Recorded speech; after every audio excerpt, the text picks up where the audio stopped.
Hello my dear students, this is Swati Chawla. I welcome you all on my YouTube channel and the series of class 11th and 12th Computer Science with Python. So again I am here with you with a very important, interesting and informative video for you. I have compiled some previous year questions plus जिस type के questions आपके exam में पूछे जाते हैं. And the main motto of this video is that we will solve these questions together. Because if you will watch this video without solving the question answers, तो आपकी जो written practice है वो कहीं ना कहीं incomplete रह जाएगी, and which I don't want for my students. If you want to score good marks, you have to solve the questions also. And अगर अभी तक आपके पास notebook और pen नहीं है, just pause the video here and bring it. So I hope now you are ready with your notebook and pen and ready to solve the question answers. Before starting that, if you have not subscribed my channel, please subscribe my channel and press the bell icon to get the updates of my upcoming videos. And if you like my video, do press the like button and share your views in the comment section. So let's start this video now, and remember solving these questions together.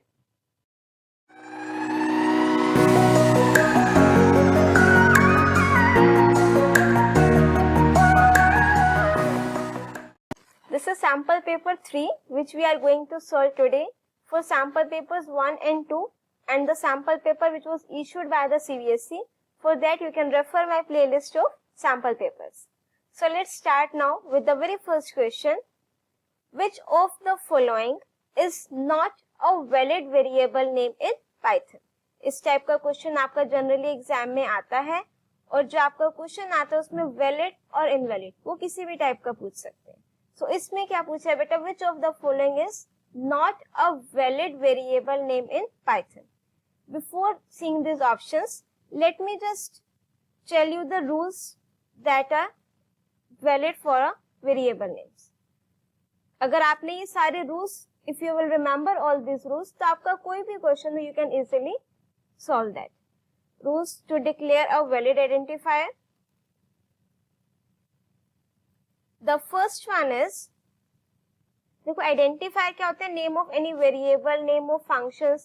तो जब हम variable name या functions declare करते हैं उस time पर हमें किन चीजों का ध्यान रखना चाहिए. The very first is keywords can not be your variable names. जो हमारे कीवर्ड्स हैं उनको हम as a variable name use नहीं कर सकते. Blank spaces are not allowed. आपके जो वेरिएबल नेम्स होंगे उसमें ब्लैंक स्पेसेस हमारे अलाउड नहीं होते. Next is a variable name can contain digit but cannot start with a digit.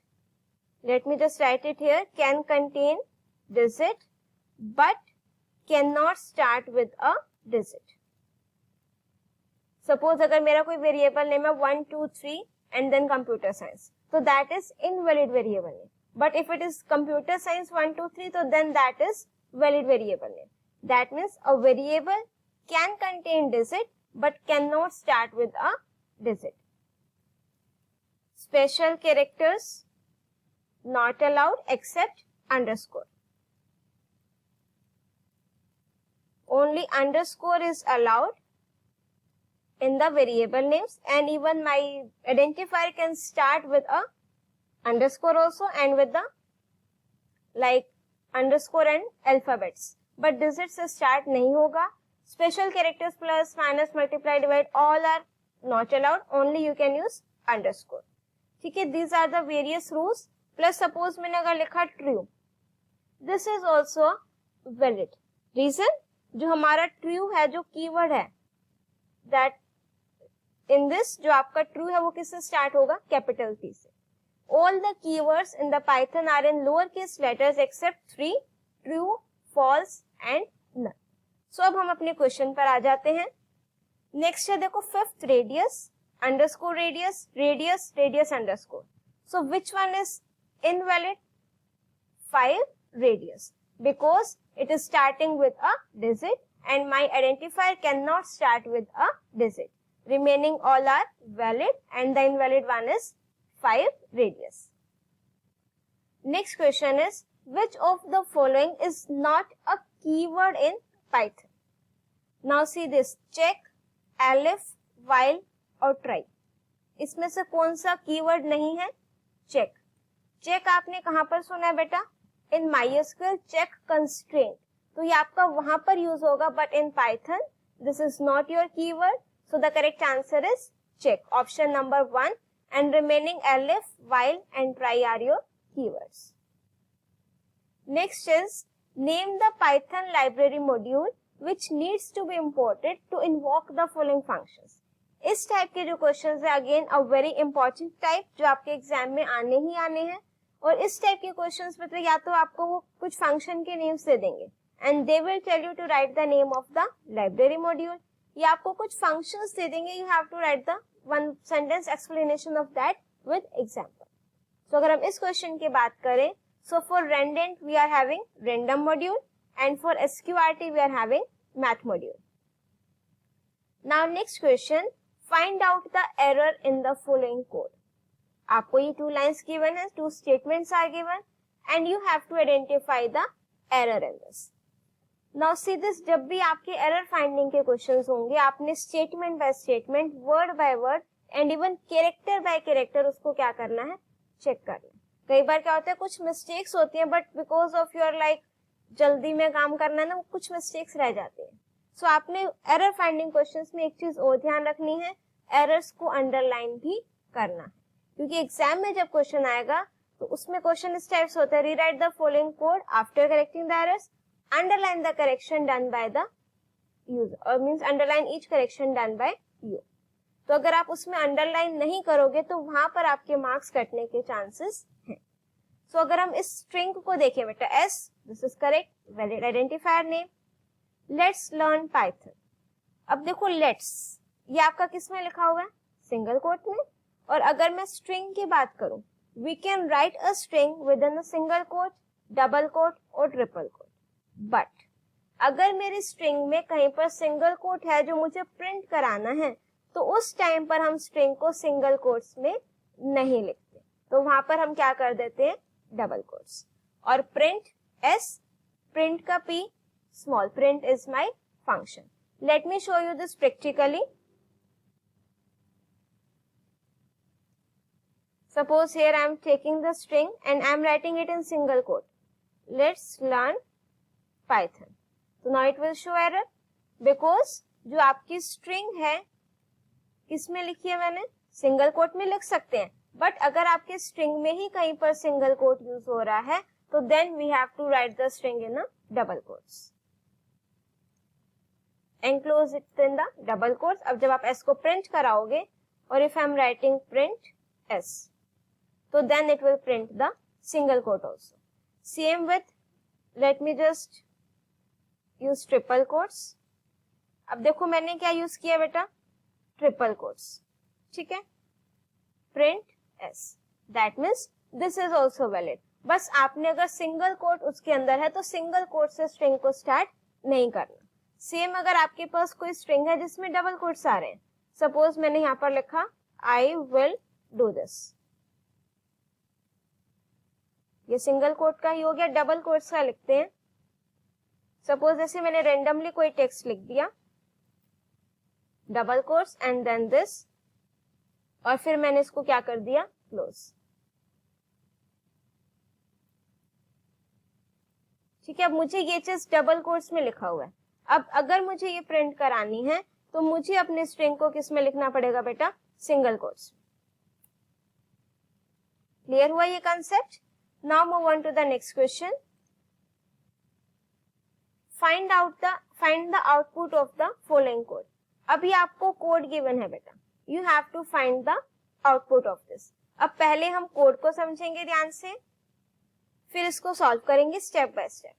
Function definition part, replace name of the function, m और n, 2 arguments are here. ठीक है, यहां से स्टार्ट होगा बेटा। एल, आपको एक लिस्ट गिवन है, उसके बाद रिप्लेस फंक्शन को कॉल किया, 2 आर्ग्यूमेंट्स पास किए, एल और length of l. First value will be pass in the first argument and second value will pass to the second argument. That means m में किसकी value आ जाएगी बेटा? L की, और length of l means total number of elements 1 2 3 4 5। तो length of l that means n में value क्या आ जाएगी बेटा? 5।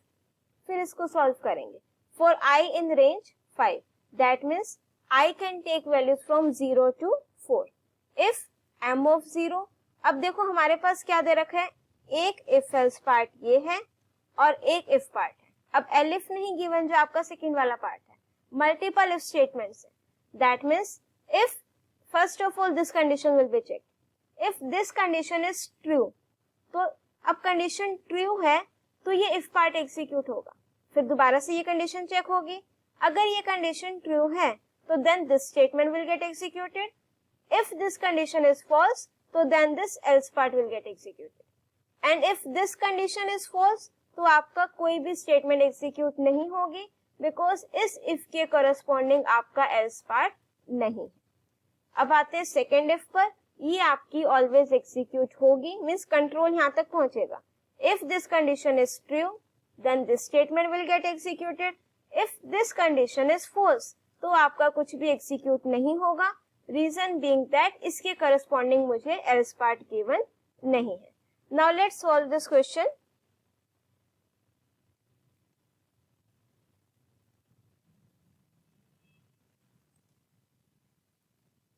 Let me just paste the image here.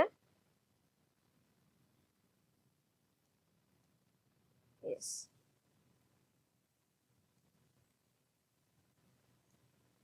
और जो आउटपुट वाले क्वेश्चंस होंगे बेटा, जो भी आपको क्वेश्चन गिवन हो, द वेरी फर्स्ट थिंग आपने क्या करना है, जो मैं हमेशा बोलती हूँ अपने स्टूडेंट्स को, सबसे पहला काम क्या करोगे, इंडेक्सिंग। लिस्ट गिवन है तो लिस्ट की इंडेक्सिंग करेंगे, और अगर लिस्ट गिवन है तो लिस्ट की इंडेक्सिंग करेंगे। ठीक है, अभी आपको क्वेश्चन गिवन है, I hope this is visible now. Now see this, अब मैं यहाँ पर क्या कर देती हूँ, indexing. This is at index 0, 1, 2, 3 and then 4। ठीक है, अब अगर मैं इसकी बात करूं बेटा L, दैट मीन्स M में मेरी ये स्ट्रिंग आ रही है। अब M में मेरे पास जो स्ट्रिंग आएगी बेटा, दैट उसमें कौन कौन से एलिमेंट्स हैं, 55, 67, 21, 22 एंड देन 91, ये एलिमेंट्स है मेरे लिस्ट में। और इसकी लेंथ कितनी है बेटा, length means number of elements you have to count. अब इसमें नंबर ऑफ एलिमेंट्स कितने हैं बेटा, 5, 1, 2, 3, 4, 5। तो दैट मीन्स जो आपकी n वेरिएबल है उसमें वैल्यू क्या आ जाएगी बेटा, 5। और i की जो वैल्यूज है वो कहां से कहां तक होंगी, फ्रॉम 0 to 4। अब सॉल्व करेंगे इसको। फर्स्ट इफ कंडीशन देखो बेटा, इफ m ऑफ i की वैल्यू हम क्या ले रहे हैं स्टार्टिंग में, 0, m of 0 modulus 5 double equals to 0, m of 0 means 55, इसको रिप्लेस कर देते हैं 55 modulus 5 double equals to 0, this condition is true. अब ये कंडीशन ट्रू है तो मैं सेकेंड इफ पार्ट चेक करूंगी। If i double equals to n minus 1, i की वैल्यू बेटा 0 double equals to n minus 1, value of n is 5 माइनस 1 4। Now this condition is false.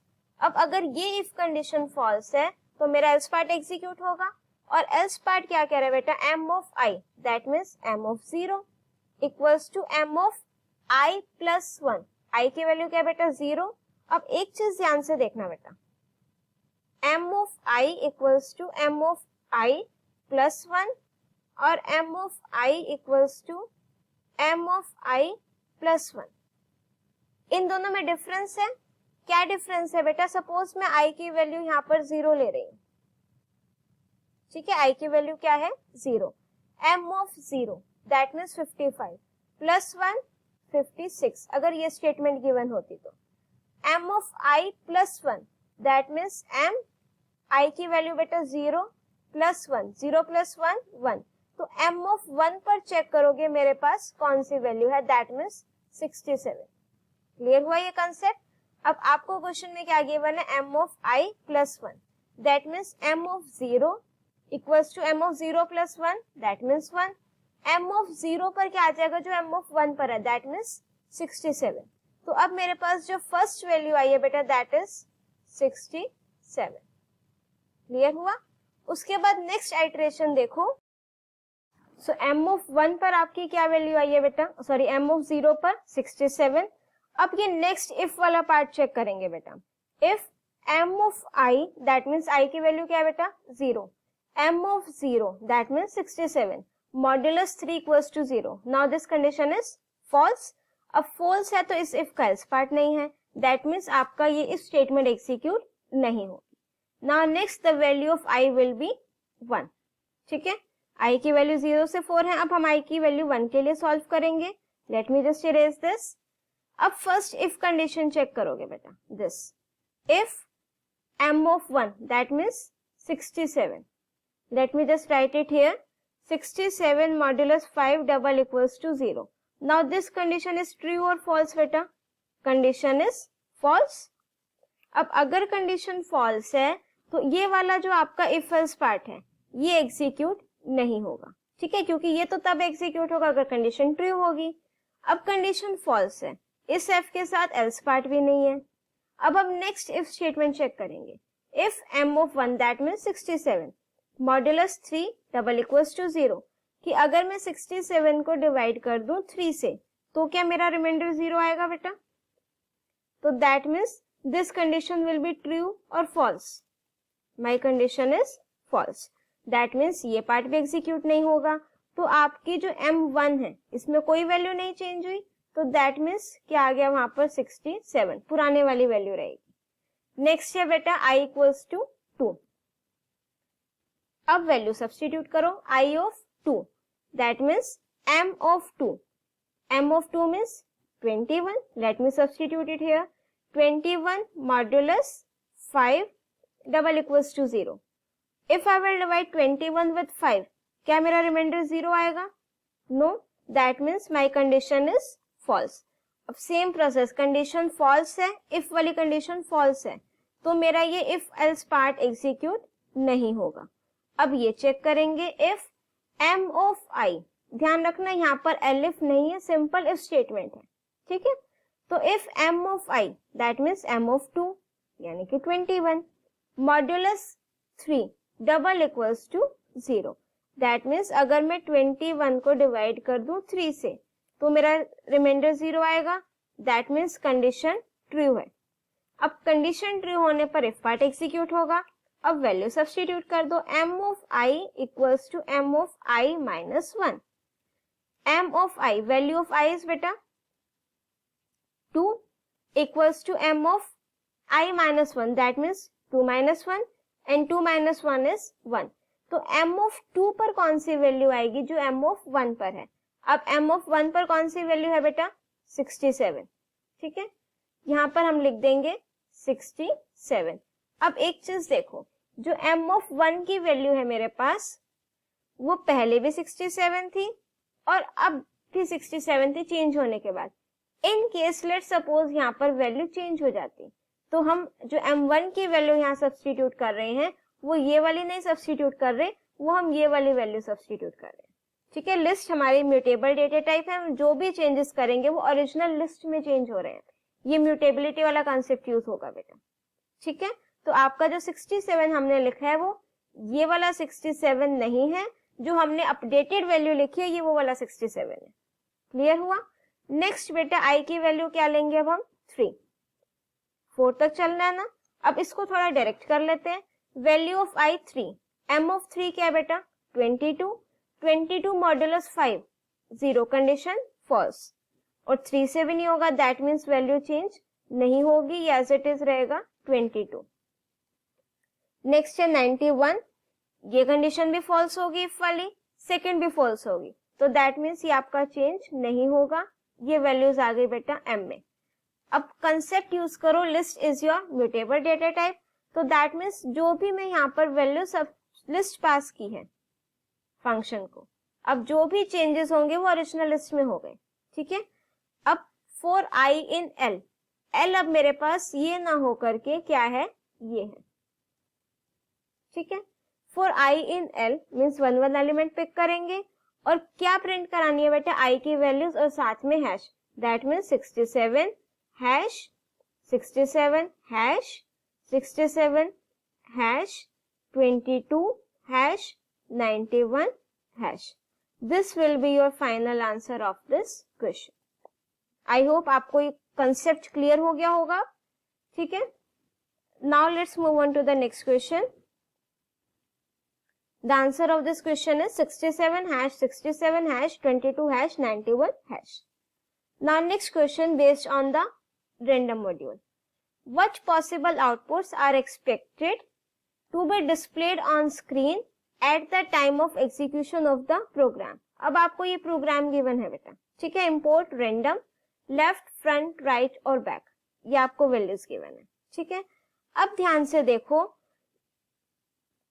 जो आपका ये NAV लिस्ट है इसकी इंडेक्सिंग कर देते हैं 0 1 2 एंड देन 3. ये इंडेक्सिंग हो गई.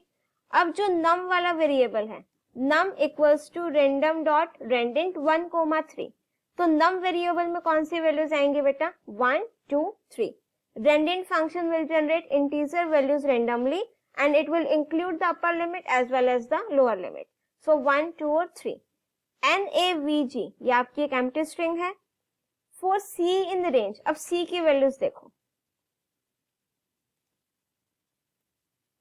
num, let me just write it in capital, num comma 1 comma -1.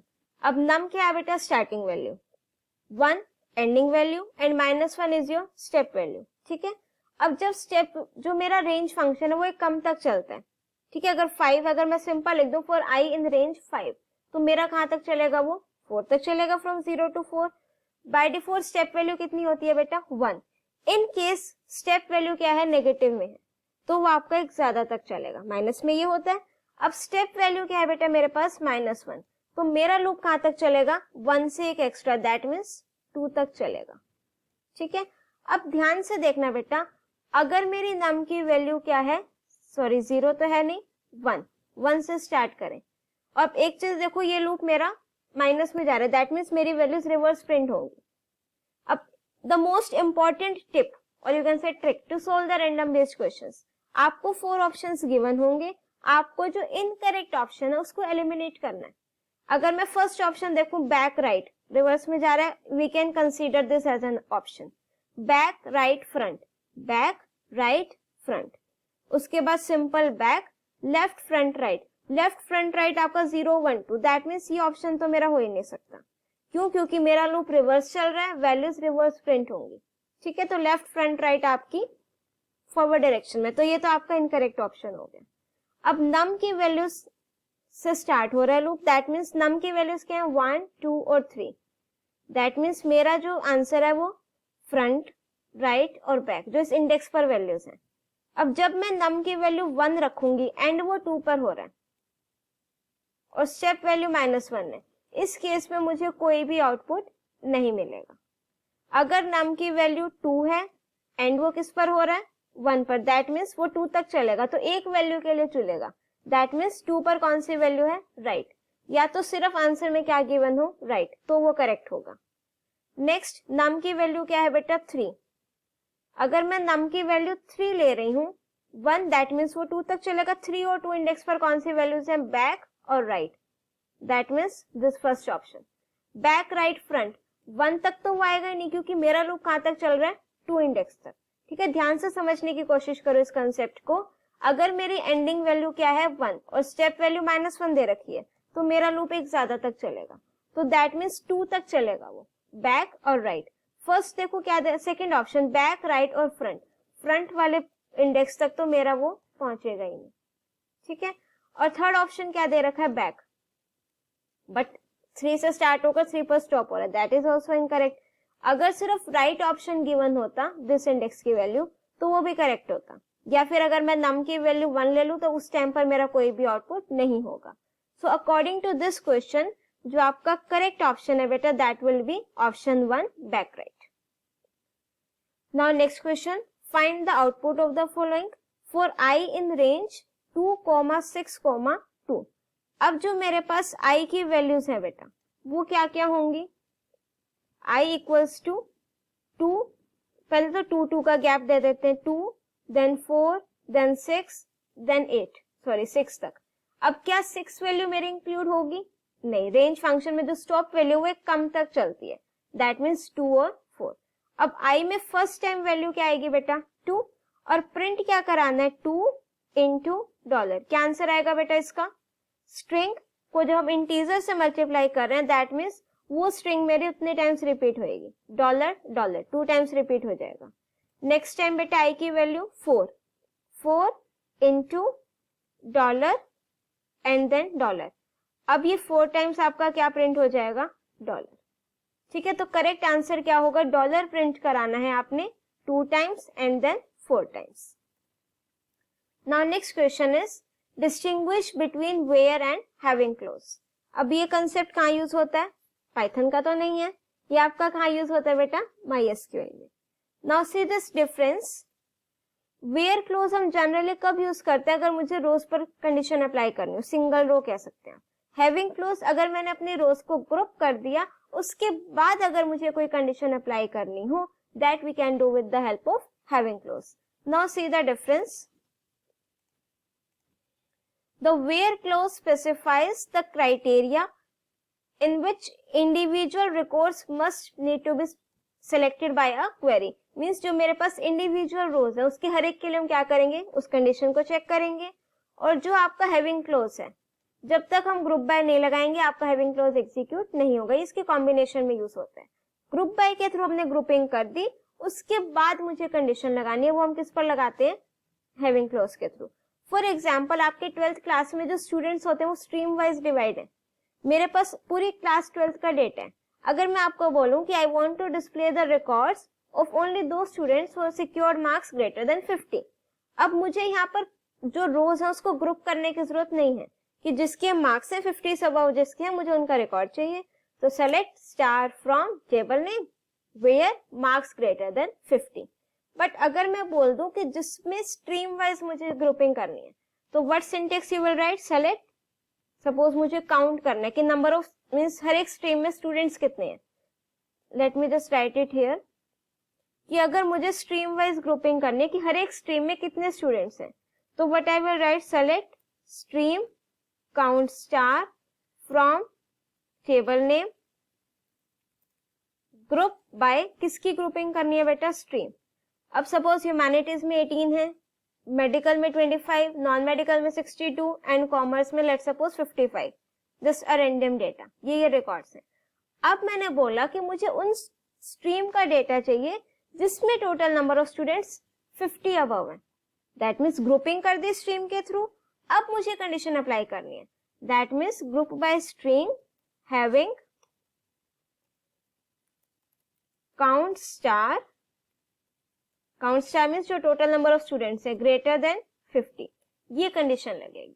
That means रोज को ग्रुप करने के बाद जो कंडीशन है वो किस पर लगेगी बेटा? हैविंग क्लोज पर। Now next difference, the where clause selects rows before grouping और हैविंग क्लोज जो सिलेक्ट करेगा वो rows after grouping. With where clause we cannot use your aggregate functions, but with having clause we can use aggregate functions. Aggregate functions are your sum, average, max, min और count. On function अभी use करा हमने having clause के साथ. So with the help of where clause we cannot use the aggregate functions.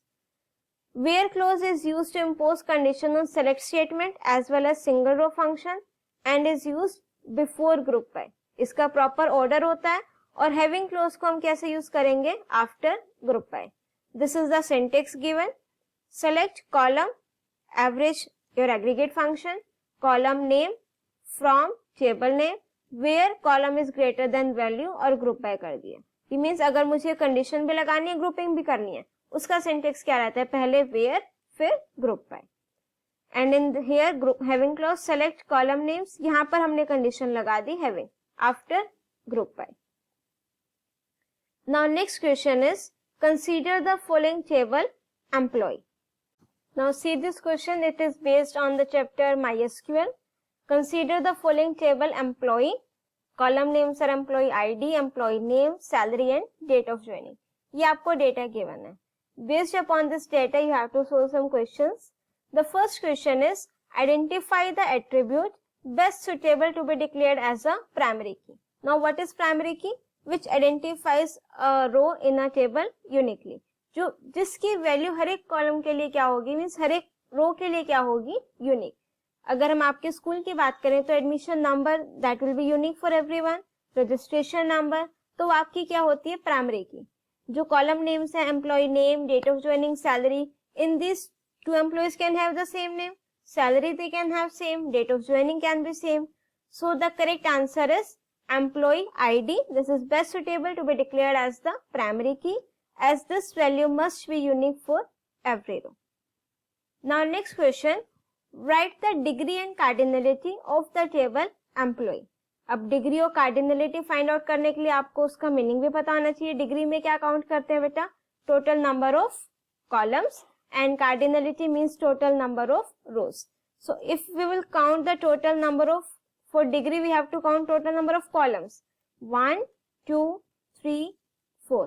So degree is 4 and cardinality total number of rows. In that you have to exclude the header row. This is our header row, this one. तो आपको cardinality में इसको count नहीं करना है। 1 2 3 4 5 and 6. So cardinality is 6. Now next question, Harish wants to delete all the records of the table employee. Means सारे के सारे records को delete करना है। Structure of the table should not be removed. कि table का structure नहीं delete होना चाहिए, सिर्फ उसकी values delete करनी है। What will be the query for that?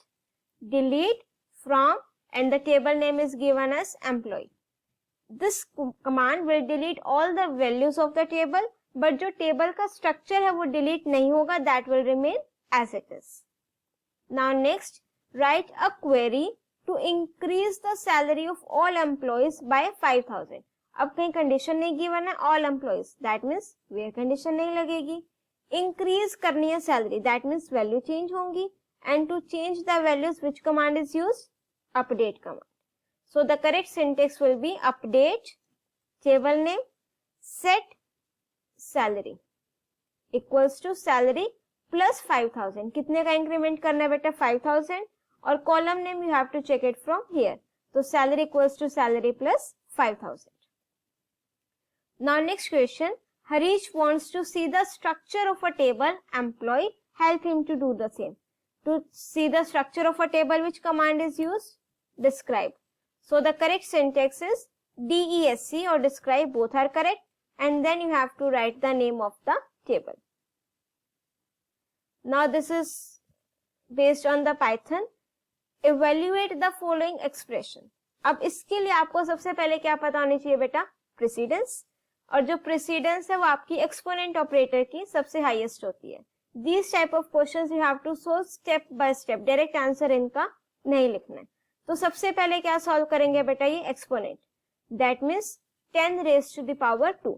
10 raised to the power 2 is 100, तो हमने इसको रिप्लेस कर दिया, बाकी एज इट इज लिख दिया। अब मेरे पास ऑपरेटर्स हैं बेटा floor division, plus and minus. अब किसकी प्रेसिडेंस ज्यादा है, फ्लोर डिवीजन, तो पहले इसको सॉल्व करेंगे। This gives you the result in integer, तो 5 9 are 45, क्वेश्चन विल बी 9, बाकी हमने एज इट इज लिख दिया।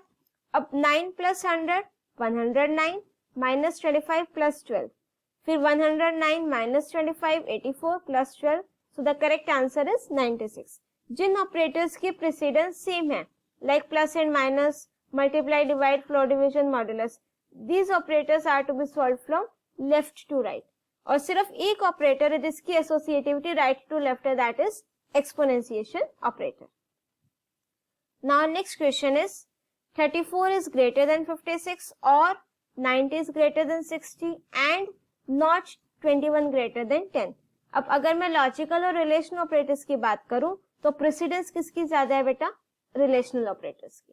सो जब इसको सॉल्व करेंगे तो 34 ग्रेटर देन 56 फॉल्स, और एज इट इज आ जाएगा 90 greater than 60, this condition is true, and as it is आ जाएगा नॉट, देन कंडीशन क्या है बेटा मेरे पास 21 greater than 10, so this condition is true, 21 is greater than 10। अब उसके बाद जो मेरे पास लॉजिकल ऑपरेटर है एंड और नॉट, प्रेसिडेंस किसकी ज्यादा है बेटा, नॉट, तो नॉट ऑफ ट्रू आप क्या लिखोगे बेटा, फॉल्स, फिर आपका क्या आ जाएगा फॉल्स और ट्रू एंड फॉल्स। फिर हम सॉल्व करेंगे एंड ऑपरेटर को, true and false will be your false, false और false will be your false. इनको टाइप के क्वेश्चंस को कैसे सॉल्व करते हैं इसके लिए मैंने एक सेपरेट वीडियो भी बना रखी है, अगर आपके कंसेप्ट क्लियर नहीं है तो you can watch that video to clear your concept also. With this question जो आपकी इवेल्युएशन ऑफ एक्सप्रेशन है, ठीक है, इस टाइप का क्वेश्चन भी आपके एग्जाम में आता है। Now next question, what is the output of this code? Int 3 + 4। अभी आपको स्ट्रिंग में गिवन है, अब 3 + 4 7 नहीं लिखेंगे, 2 स्ट्रिंग्स को अगर मुझे ऐड करना हो तो क्या आ जाएगा 34, और इंट फंक्शन क्या करेगा, इसको इंटीजर में कन्वर्ट कर देगा। सो the correct answer will be 34। So I hope आपने ये सारे क्वेश्चन सॉल्व किए होंगे मेरे साथ और आपके जो कंसेप्ट्स है वो क्लियर हो गए होंगे। Still you are having any doubt, you can write it in the comment section, and if you like my video, do press the like button, share your views in the comment section, and don't forget to subscribe my channel and press the bell icon to get the updates of my upcoming videos. Till then, keep watching, keep studying.